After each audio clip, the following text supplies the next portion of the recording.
สบายดีตอนเช้าๆเนาะออกตลาดตามเคยสบายดีตอนเช้าตอนตีสี่วันนี้ตื่นแต่เช้ากันหมดเลยหาซื้อเครื่องซื้อของเตรียมงานเป็นมือสงสการมือสุดท้ายแล้วที่อ้ายจะอยู่นำติดตามเบิ่งว่าบ่าวเสือซื้ออย่างเนี้ย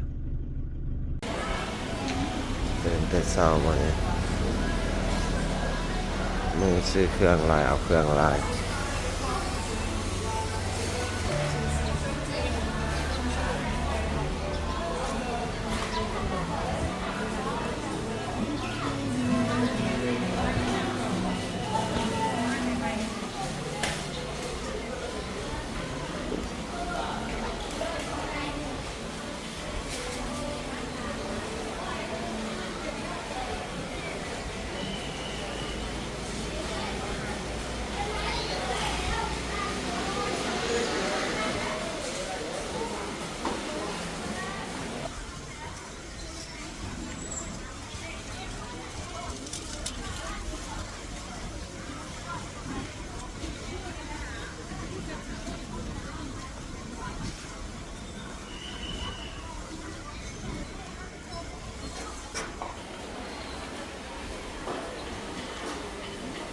เบิ่งเครื่องเบิ่งของ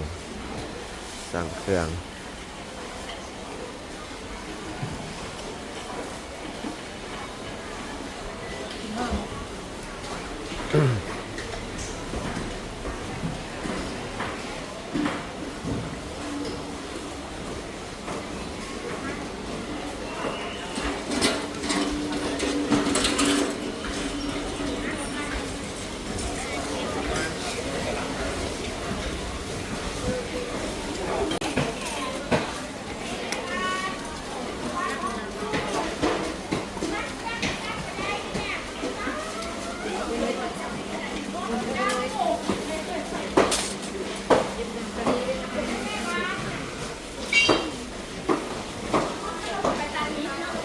เห็ดกับปุ้นลวกผักตำแจว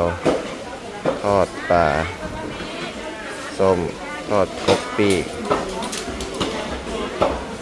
ฟักน้อยโอ้ไปต้มข้างอื่นคนเลยๆ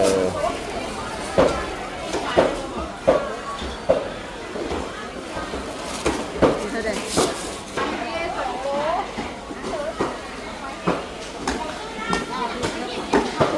แล้วอย่างเราจะไปซื้อพักค่ะสวักสุกลูกหมูไปไว้ต้มไปไว้แกง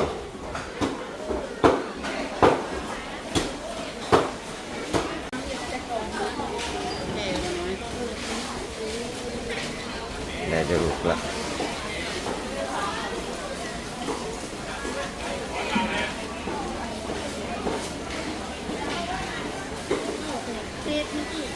ปลาส้มทอด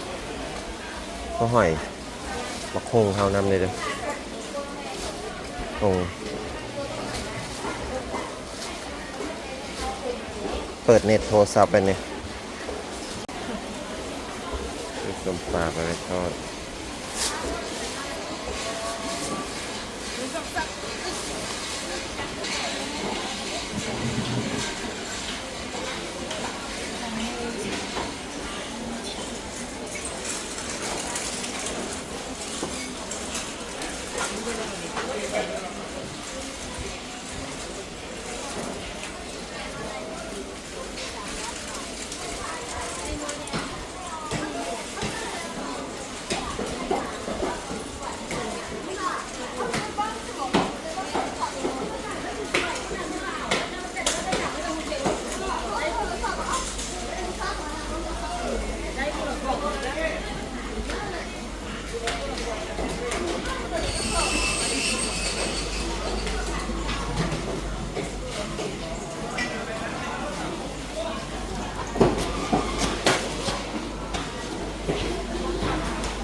ต้องห้านอื่นดีซื้อเจาะซื้อติดไก่ใส่น้ำขับปุ้น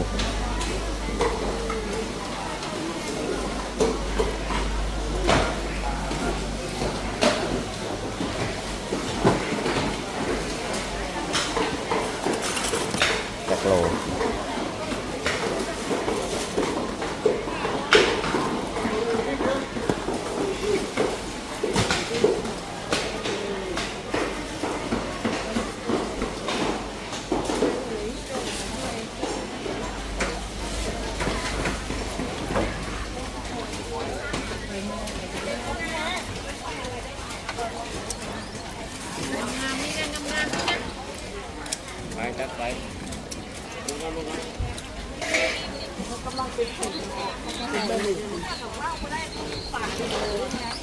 ชาวโลกก็หลายหักมันหักนี่มันจัดหักเนี่ยนี่มันจัดเขาได้มาตลาดลมยังไงสุดยอด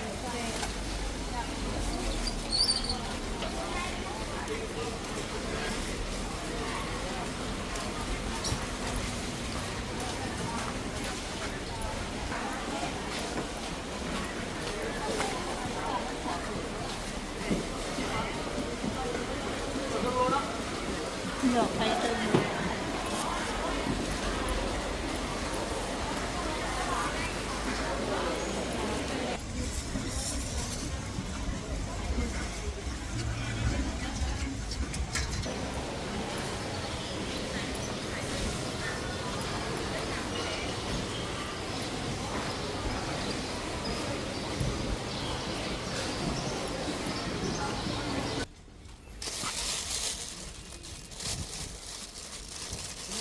เป็นถุงกรอบตีนไก่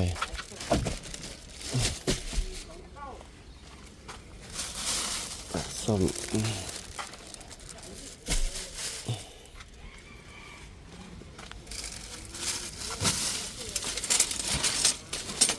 ลูกแกง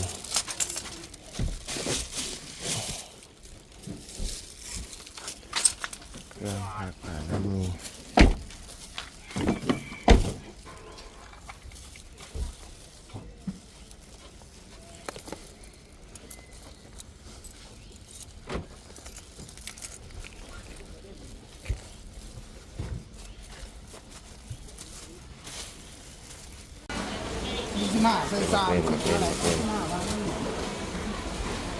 เขาลวกผักเขาสิเกียวบักเรียนเราอะ ผักลวกเขามีอย่างเดียว จะมีผักกาดถึงตัว ผักกาดหาเลย เอาหน่อไม้ไปต้มอีกบ่หน่อไม้เขากินดีๆเลย มีแกงเลย จะมาซอย10 โลแล้ว เออ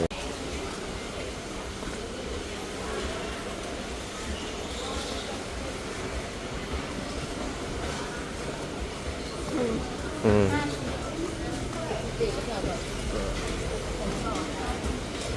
จะคล้องไปใส่อีกแล้ว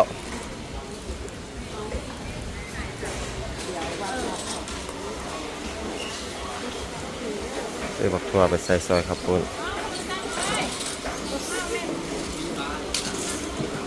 อันนี้เนื้อเสือเนื้อเนี้ยมันจะไม่ใช่ตัว เนี่ยเขาบอกเอาตัวแปรบอกมันเอากระลำนี่ก้อนนี่นะ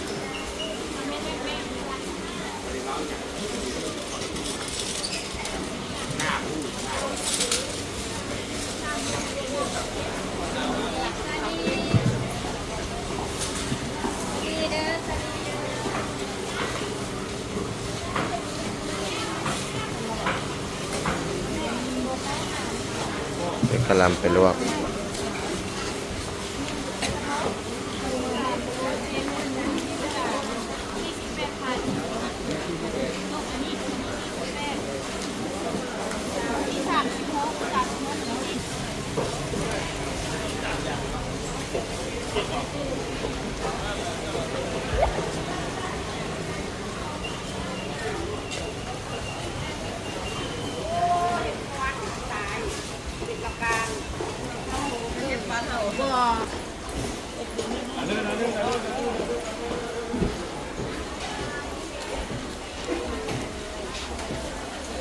ซื้อบักทั่วไปไว้ใส่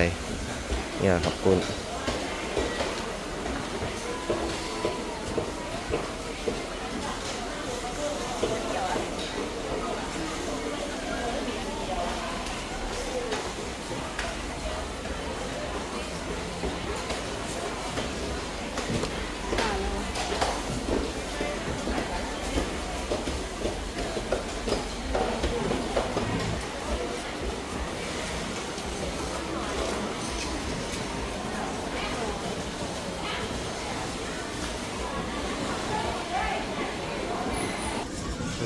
สู้สู้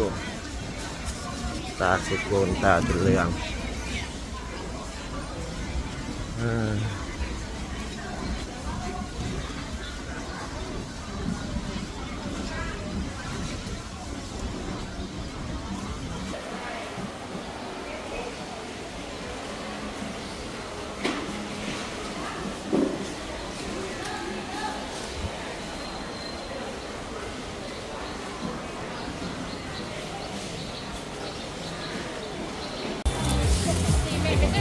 ม่วง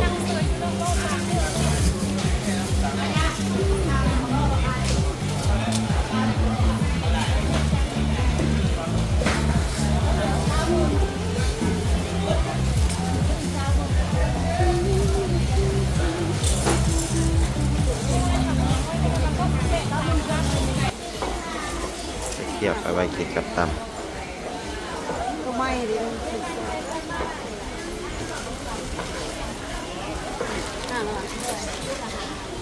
เรื่องว่า บอก ถึงเท่าไหร่200,000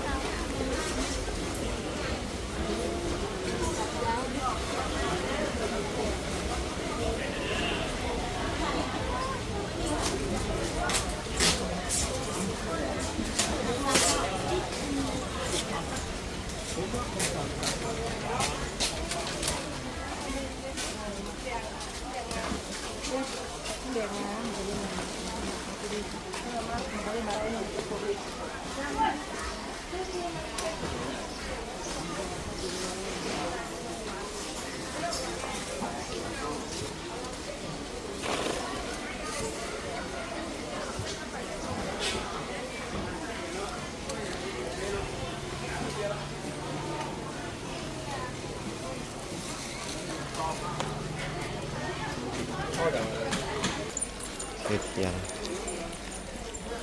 เทียนหัวกัน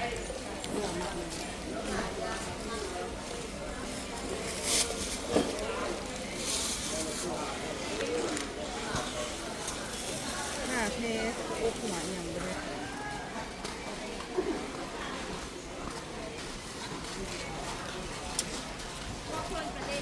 ก้อนเลือดนำตัวหอย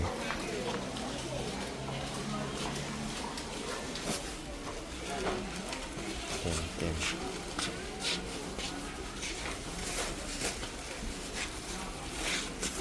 เครื่องของเต็มคำรถคือเก่า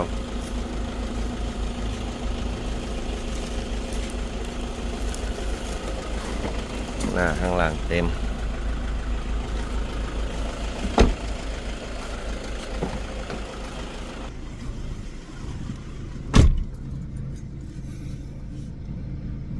ตาจนเหลืองจนแดงฮ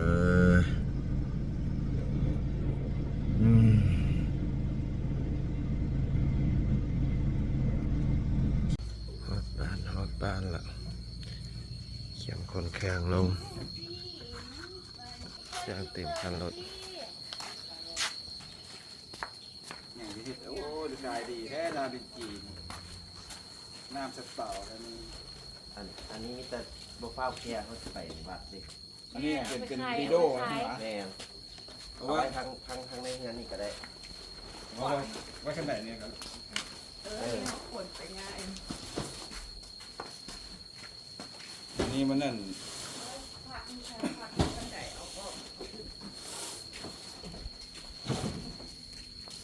เอาน้ำมันไปตู้มั้ยเอาว่าพี่ไปจะไปตู้น้อง ไปก็ได้ เดี๋ยวมันเห็นญาติเนาะ ตู้น้องแล้วได้จากได้เนาะน้ำมันแต่ประเทศน้ำมันแต่ประเทศโอ้ดูโลใหม่เลย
สันลายกล้วยมา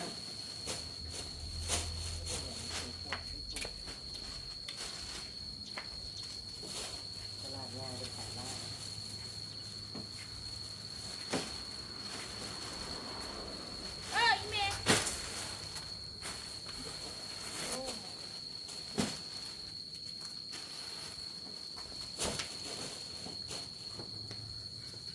จำมาก่อน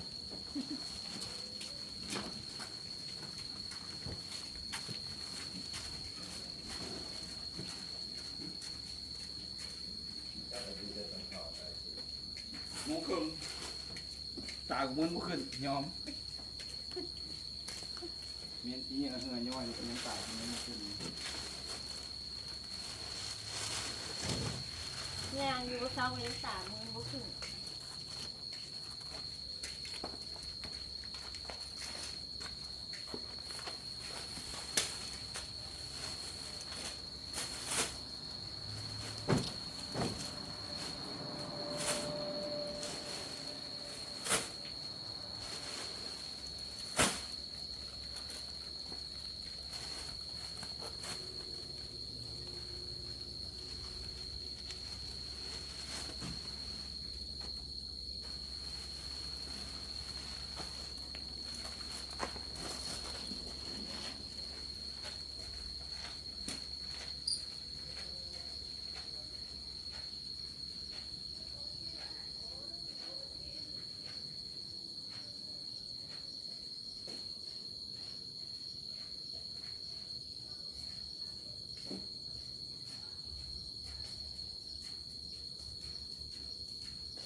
ของมันนี่วะนี่ 20 โลเนี่ย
ถ้าตู่รถเครื่องนั้นอัดเองได้ปะ เอามันเงียงกับอัดอีก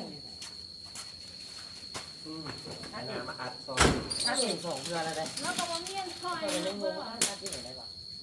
เมื่อวานนี้ก็อัดเองเรื่องไง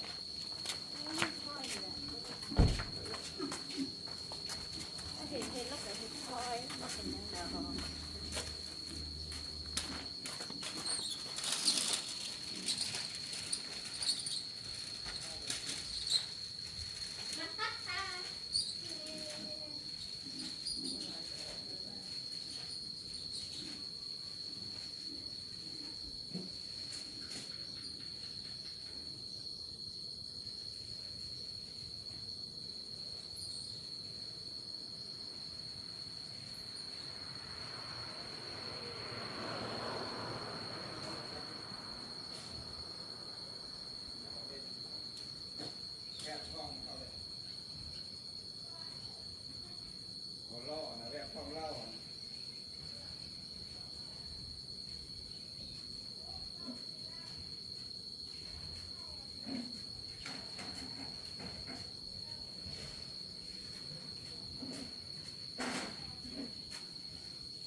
นี้ก็จะฝากไว้ซ้ำนี้แหละเด้อพี่น้องก่อนอื่นเบิดขอบอกขอบใจ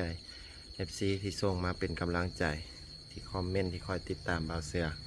ไปก่อนสวัสดีเสือจะพาไปแต่งกินละ